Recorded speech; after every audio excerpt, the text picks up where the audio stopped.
Hey everybody, welcome back. We are now actually going to do some actual factorizing, and I'm going to show you something called the upside down bus stop method when you are asked to factorize something like 3a plus 3b. So remember, factorize means putting it in brackets. So we want to put this in brackets, but we want to also factorize it fully. So the first thing you want to do, if you're asked to factorize 3a plus 3b, is you're going to draw this upside down bus stop. And then you're going to look at each of the terms. In this case, we've got 3a and 3b, and decide what's common to both. What's a common factor to both? I can see that 3 goes into both, so I'm going to write 3 on the outside. I'm going to draw another upside down bus stop, and I'm going to say 3 times what is 3a? Well, that's going to be a, and then 3 times what is 3b, positive 3b? Well, that's going to be plus b. Now, I've got a plus b here. What's common to both of these that I can take out, a common factor? Well, I can see that the highest common factor here is just going to be 1. Now, we don't normally write the 1 there because what would happen is we would end up repeating ourselves forever. So we're not going to do that. So instead, when you see you get to 1, you just stop. Now, these have a special name when there's no factors other than 1 that's common to them. They are called co-prime. So when you get a co-prime pair, or sometimes it's 3, 4, 5 numbers, that highest common factor is 1, you stop. So now we're going to add our brackets. The 3 comes down, and then whatever you have here is inside your bracket, a plus b. So you don't need to draw this arrow here, that was just for an example, but basically this is your answer, 3a plus b.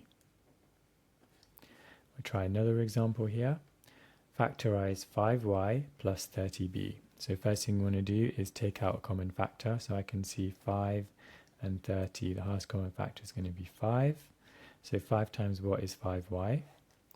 Y. And then 5 times what is 30b? So that's going to be 6b. Now, these are co-prime. So we stop. Now the 5 comes down on the outside, and then your bracket is y plus 6b. You can check your answer by expanding this out. 5 times y is 5y.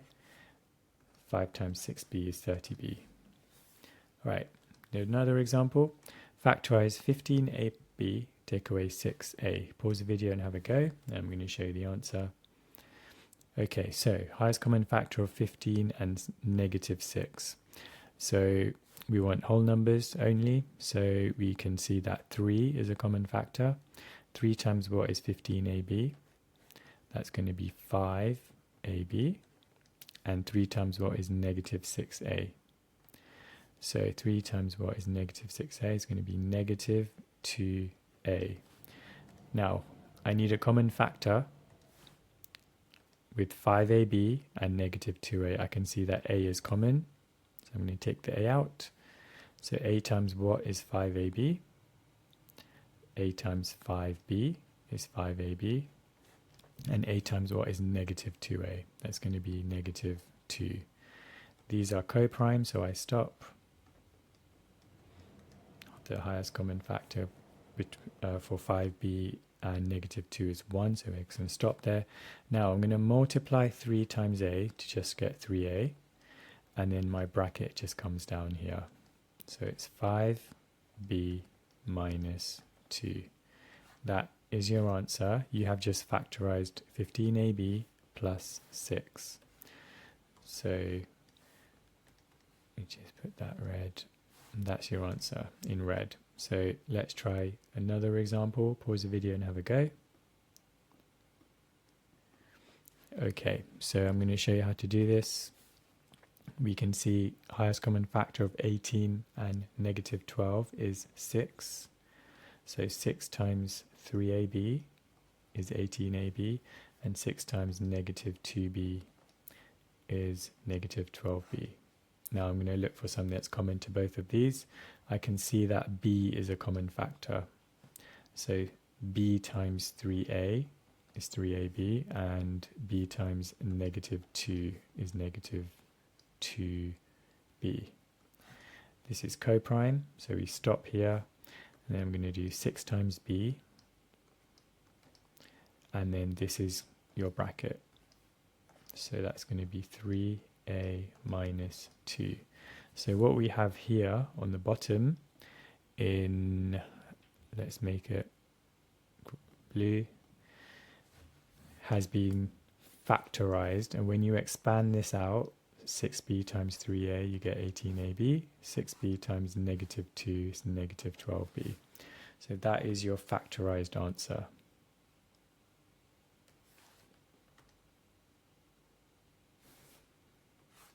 Okay, next examples.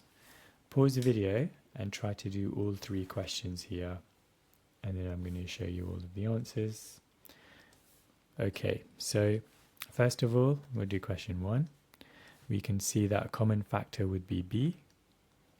So this would be a plus 3. These are coprime, so we stop. So our answer is b brackets a plus 3. Second example, I can see a common factor is a. So I'm going to take a out. This would be b plus. Now a times what is a? That's going to be just 1. These are coprime, so I stop. So this is going to be a brackets b plus 1. So a times b is ab, and a times 1 is a, so that's correct. Next question, what's common factor here for bc and negative b? Well, it's just going to be b. So b times c is bc. B times what is negative b? So we've only got a sign change, so it's going to be negative 1.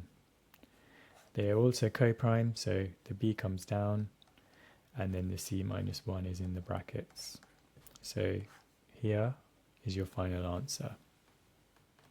Okay, so for this exercise, I'm not going to show you all of the working out. Pause the video and have a go at factorizing 2p plus 10, upside down bus stop. I'll show you the working out just for the first question, not for the rest. So 2p plus 10, you draw your upside down bus stop.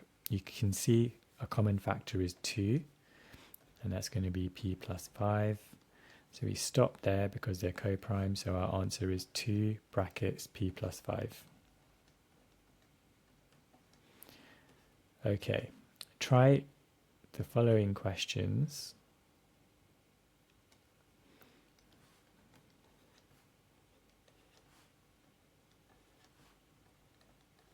Pause the video if you need more time. Here will come the answers, and you can self-check these.